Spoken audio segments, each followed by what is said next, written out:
اور اس کو ختم کر کے ہمیں پاکستان کی نیشنلزم پہ لانا ہے. اصل میں جب یہ آپ سوچ رکھتے ہیں تو اس کا مطلب یہ ہوا کہ اگر فرض کیجئے ایک بلوچ ہے اپنا آپ کو ایک اس کی شناخت کا بلوچ بتاتا ہے، اور اگر اس طرح جیسے سندھی کو حق ہے کہ وہ اپنے آپ کو سندھی کہے، پنجابی اپنے آپ کو پنجابی کہے، یا پختون اپنے آپ کو پختون کہے، تو مسئلہ یہ تھی کہ آپ نے جو کرائٹیرین رکھا ہے بلوچستان کے لیے وہ یہ ہے کہ آپ اگر بلوچ اپنے آپ کو بلوچ کہیں یا آپ کو کہیں کہ جو میں نیشنلسٹ ہوں، تو وہ بھی آپ کو غدار ٹھہرایا جاتا ہے. اور یہی بات ہے کہ دیکھیں اس میں سب سے بڑی بات ہے کہ ایک بہت سارے ایسے مواقع آئے تھے جہاں پہ یہ امید کی جا سکتی تھی، ایک موقع تھا کہ لوگوں کو جو ہے تھوڑی سی جو ان کی گریوانسز کم کیے جائے، کہ جب کہ آپ کی نیشنلسٹ پارٹی مین اسٹریم میں آنے کے لیے تیار تھی اور آئی بھی. اس کے بعد کیا ہوا؟ اس کے بعد جو ہے وہ سب غدار ٹھہرے. ان کو جو ہے آپ نے جو ہے جس طرح سے الیکشن، یہ تو جو ابھی زیادہ آپ کو نظر آتے ہیں دوسرے کو، یہ جو جس طرح کے الیکشن ہوتے ہیں اس کی مثال آپ کو پاکستان میں کہیں اور نہیں ملتی ہے. وہاں بلوچستان میں جس طرح سے ہوتے ہیں، اب تو صورت حال یہ ہے کہ آپ نے ہینڈ پک، میں صحیح کہتا ہوں کہ جس کو ٹاؤٹس کہتے ہیں، اس کو اٹھا کے آپ جو ہے سربراہ بنا دیتے ہیں، نہ صرف ایک لحاظ سے صوبائی حکومت کا، بلکہ آپ ملک کی بھی سربراہ بنا دیتے ہیں. مسئلہ یہ ہے کہ جب یہ اپروچ ہو جائے اور آپ پھر اس کے نام دیتے ہیں کہ ہم بلوچوں کو نمائندگی دے رہے ہیں، کون سی نمائندگی ہے بلوچوں کو؟ اور دوسری بات، ایک اور سب سے بنیادی جو سمجھنے کی بات ہے کہ جو ابھی رفیع اللہ نے بھی بات کی اس کے متعلق، دیکھیں پہلے جتنی بھی انسرجنسی رہی ہیں وہ زیادہ تر ان علاقوں میں رہی ہیں جو کہ ٹرائبل علاقے کہلاتے تھے. اب جو ہے وہ سارا کا سارا جو زور ہے، جو ایک ایپی سینٹر ہے اس پوری تحریک کا اور اس کی ملیٹنسی کا بھی کہہ لیں، وہ ہے آپ کا مکران کا علاقہ، جو کہ وہاں پہ کوئی بھی سرداری سسٹم نہیں ہے. اور وہاں پہ اگر آپ دیکھیں مڈل کلاس بالکل صحیح، یہ لوگ جو ہے آگے ہوئے، اور ان کو بھی آپ حق دینے کے لیے تیار نہیں ہے، جو کہ آج پیسفل جدوجہد کر رہے ہیں. اب اس کا آپ بتائیں پاکستان میں کہاں پہ آپ کو اتنی... sir I have to take a break here, معاف کریے گا، ہاں سوری سر، یہاں مجھے بریک لینی ہے. ناظرین یہاں پہ لیتے ہیں ایک چھوٹی سی break, we'll be right back, اور ہم گفتگو جاری رکھیں گے.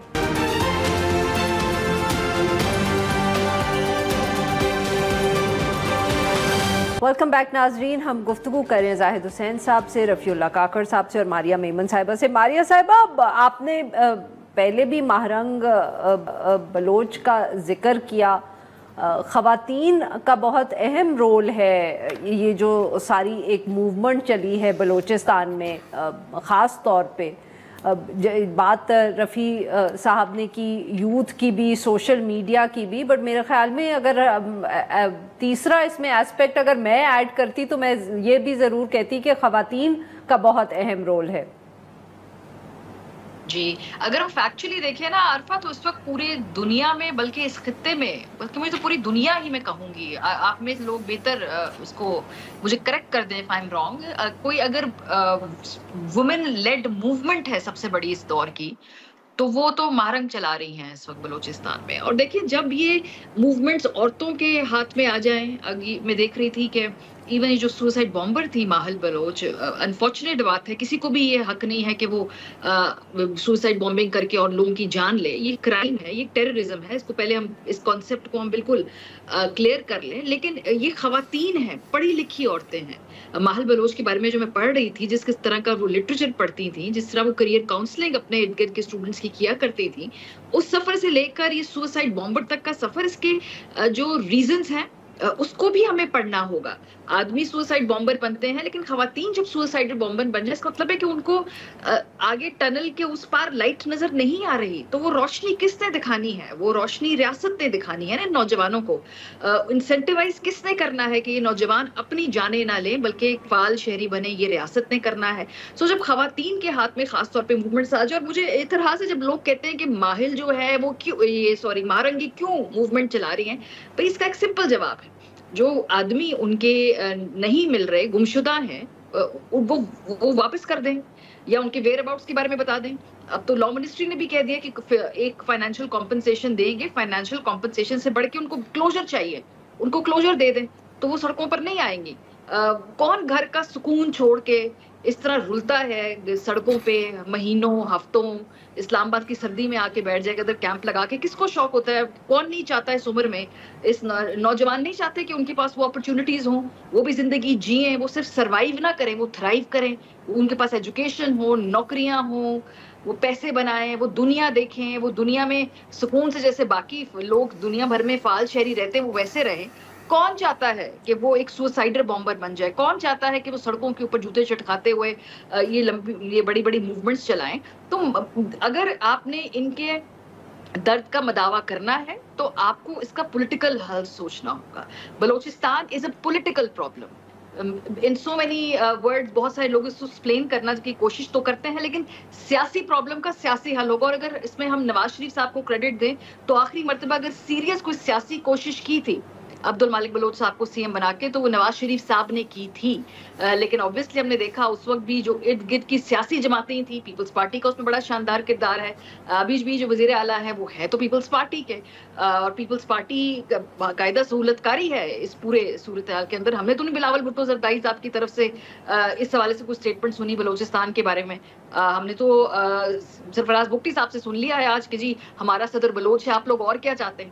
اور یہ جو بار بار کہتے ہیں نا احساس محرومی کم کرنے کے لیے ہم نے جی ایک جو ہے یہ نگران وزیر اعظم بنا دیا, چیئرمین سینٹ بنا دیا, تو فلانا بنا دیا, یہ ٹوکنزم بھی اب ختم ہونا چاہیے. صرف ایسے وقتوں پہ آپ کو بلوچ یاد آتے ہیں جب آپ نے کوئی ٹوکنزم کا کام کرنا ہو, یا اس کے علاوہ کوئی کسی کو یاد نہیں آتا ہے. تو یہ بھی کرنا چھوڑ دیں کہ جی صدر بلوچ ہے, اب آپ کو کیا پرابلمس ہیں زندگی میں, آپ کو اور کیا چاہیے ہے.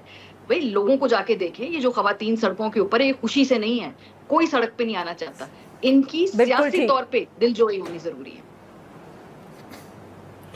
رفیع صاحب, what is the way forward? Maria صاحبہ نے تو ذکر کر دیا, پر آپ بھی اس وقت کہہ رہے تھے کہ یہ جو سسٹم ہے اس میں انسینٹیو نہیں ہے, تو کیسے انسینٹیو کریٹ کیا جا سکتا ہے؟ میرے خیال سے پہلے تو یہ کہ ان حالات میں تو سب سے پہلے کانفیڈنس بلڈنگ میجرز لینے ہوں گے تاکہ اعتماد کی فضا بحال ہو. اس وقت اعتماد کی وہ فضا بالکل نہیں ہے. اس وقت تو ڈائریکٹ شاید پولیٹیکل ریکنسیلیشن کی بات بھی کرنا مشکل ہے. وہ کانفیڈنس بلڈنگ میجرز کیا ہو سکتے ہیں؟ سب سے پہلے جو اہم ترین ایشو ہے وہ مسنگ پرسنز کا ہے, اس کو حل کیے بغیر اور اس پہ ریاست کی طرف سے کوئی کریڈیبل کمٹمنٹ دیے بغیر اعتماد کی وہ فضا بحال کرنا بڑا مشکل ہوگا. اور میرے خیال سے ریاست کے لیے اپنے شہری اپنے بچوں کی طرح ہوتے ہیں, بچوں کے ساتھ تو ایگو نہیں ہوتی. کیوں نہ ہم سٹارٹ کریں, ایک ٹروتھ اینڈ ریکنسیلیشن کمیشن بنائیں, معافی مانگے. اچھا مجھے اس پہ کبھی کبھی حیرت ہوتی ہے, اکثر یہ ہوتا ہے جب اس طرح کے مومنٹس میں خفیہ طور پر کمپنسیٹ کرنے کے لیے تیار ہے, پبلک میں اعلان نہیں کرنا, ایز اف کہ جیسے ہماری ایگو کم ہوگی. میں حیران ہوتا ہوں اس پہ کہ ریاست تو اپنے بچوں کے سامنے اگر اس طرح کی اپروچ کر لے, اسے تو ریاست کا بڑا پن شو ہوتا ہے, اس سے کوئی کمزور نہیں پڑتی, ریاستیں مضبوط ہوتی ہے. So truth and reconciliation commission missing persons کا. دوسرا شارٹ ٹرم میجر وہ ہے یہ جو بلوچستان میں تاثر ہے کہ بلوچستان کو مصنوعی قیادت کے تھرو چلایا جاتا ہے, اس تاثر کو ختم کرنا ہوگا, کیونکہ وہ ڈائریکٹ اسٹیٹ کی اوور آل لیجیٹمیسی کا سوال ہے. یہ شارٹ ٹرم. اس کے بعد جو میڈیم لانگ ٹرم میجر میں اسٹرکچرل چینجز جو میں سمجھتا ہوں, ایک اہم چینج میں ضرور شیئر کروں گا. دیکھیے یہ جتنے مسائل آپ نے دیکھے اس میں ایک کامن بات ہے, وہ یہ کہ جب بلوچستان کی بات آتی ہے, آپ کے ملک کی جتنی سو کالڈ یہ کنٹری وائڈ پارٹیز ہیں, پیپلز پارٹی, مسلم لیگ نون, تحریک انصاف, یہ اور ریاستی ادارے ایک پیج پر ہوتی ہیں. وہ کیوں؟ کیونکہ ان سب کو انسینٹیو ایک ہے. سو وہ انسینٹیو کیسے چینج ہوگا؟ دو طریقے ہیں اس کے چینج کرنے کے.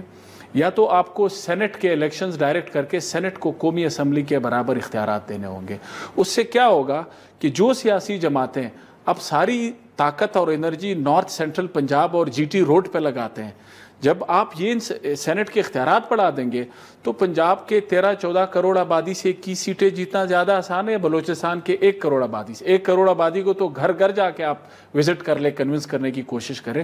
یہی لوگ ہوں گے, یہی سیاسی جماعتیں ہوں گی, but they will have a greater incentive to prioritize Balochistan, کیونکہ اسلام آباد کے اقتدار کا جو راستہ ہے وہ چھوٹے علاقوں سے گزرے گا. یہ ایک پاسبل چینج ہے. لیٹس سے اگر اس ملک کے اور خاص طور پر پنجاب کے سیاسی اشرافیہ سمجھتے ہیں کہ یہ قابل قبول نہیں ہے, تو دوسرا یہ ہے کہ آپ کو چھوٹے صوبے کریٹ کر کے سینٹ کو امپاور کریں. اس سے کیا ہوگا کہ پنجاب کے چھوٹے صوبے کر کے وہ سینٹ میں ان کی وہ امپاورمنٹ بڑھے گی. آخری ایک آپشن ایکسیپشنل سلوشن, اور یہ پاکستان میں نہیں بہت سارے ملٹی ایتھنک کنٹریز میں ٹرائی ہوا, اگر آپ یہ بھی کرنے کے لیے تیار نہیں تو پھر وہ ہے مائنورٹی ویٹو. مائنورٹی ویٹو کا کانسیپٹ یہ ہے کہ جہاں پہ اتنا امبیلنسڈ سائز آف فیڈریشن ہو, جدھر پاکستان کا ہے کہ ایک فیڈریٹنگ یونٹ باقی تینوں سے کمبائنڈ زیادہ ہے, اور ایک بلوچستان جیسا چھوٹا اکائی ہے جو کسی چھوٹے بڑے شہر کے برابر اس کا وزن ہے. تو وہ کیا کرتے ہیں کہ لیٹ سے قومی اسمبلی میں بلوچستان کے سائل و وسائل سے کوئی بھی لیجسلیشن یا وہ ہو تو اس پہ جب تک بلوچستان کے نمائندوں کی 2/3 میجورٹی یا سمپل میجورٹی وہ اپروو نہ کریں وہ پاس نہیں ہو سکتا. یہ ملٹی ایتھنک کنٹریز میں ہے. میں یہ باتیں اس لیے کر رہا ہوں کہ پہلی شرط تو یہ جیسا زاہد صاحب نے کہا کہ پہلے تو جمہوری نظام کا آنا ضروری ہے, تب یہ کامیاب ہوگا. لیکن میرا یہ کنٹریبیوشن میں چاہتا ہوں کہ پاکستان کے لوگ یہ ریئلائز نہیں کریں, بلوچستان کا مسئلہ جمہوریت میں بھی حل نہیں ہوا ہے, اور وہ جمہوریت میں حل نہ ہونے کی وجہ جو میں بتا رہا ہوں وہ یہ ہے, جب تک وہ کرائسس آپ ایڈریس نہیں کرتے, پچھلے 15 سال سے تو جمہوریت ہے, جنرل مشرف سے پہلے تو جمہوریت تھی.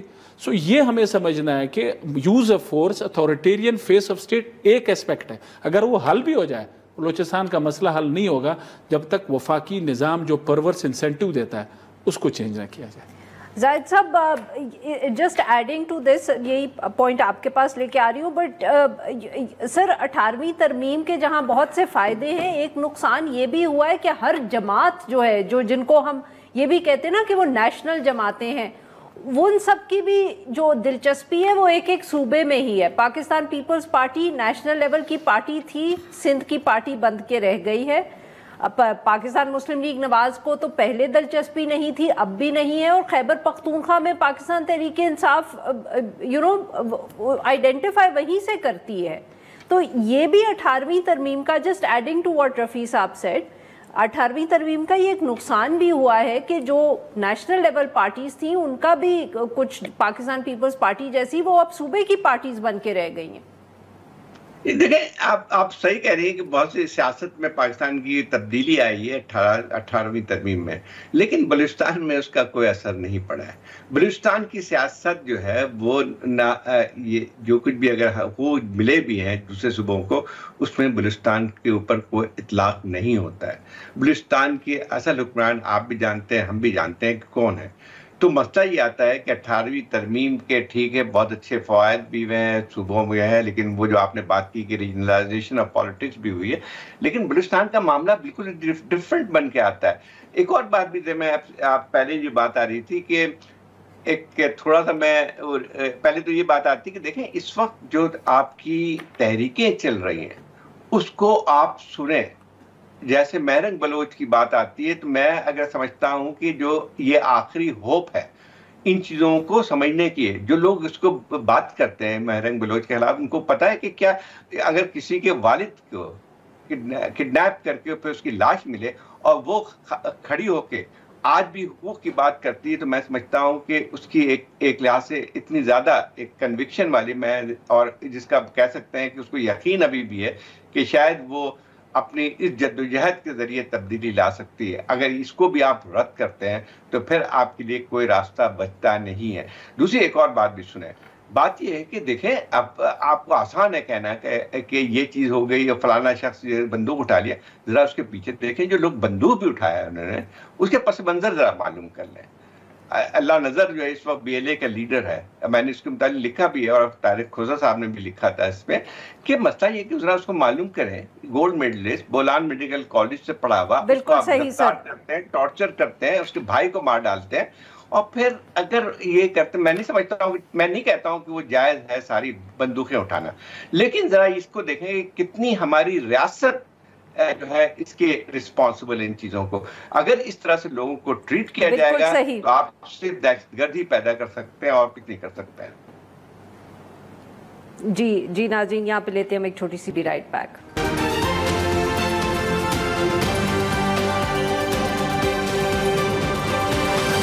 ویلکم بیک ناظرین, ہم گفتگو کر رہے ہیں زاہد حسین صاحب سے, ماریہ میمن صاحبہ سے اور رفیع اللہ کاکڑ صاحب سے.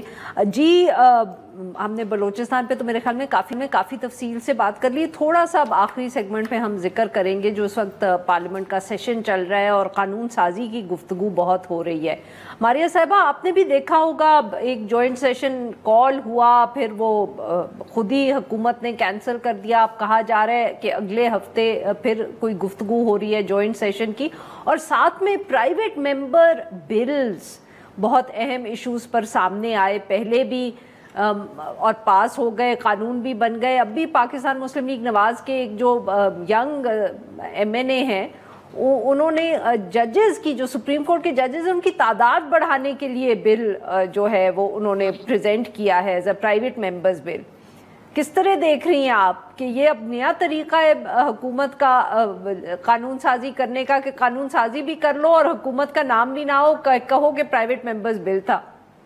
آئی تھنک کتنی بڑی آئرنی ہے. کیا اس ملک کو کی 25 کروڑ آبادی میں اور ججز کی ضرورت ہے؟ بالکل ہے, بیکاز ہمارا پینڈنگ جو کیسز کا پرسنٹیج ہے وہ اتنی زیادہ ہے کہ ہمیں کیپیسٹی بڑھانی ہوگی. اور جو لوور کورٹس میں اور جو ہائر کورٹس میں اور ایون سپریم کورٹ کے اندر جو کیسز کئی سال لٹکے رہتے ہیں, کئی دہائیاں لٹکے رہتے ہیں, ان کے فیصلے کرنے ہوں گے. تو یہ تو پرابلم ہے.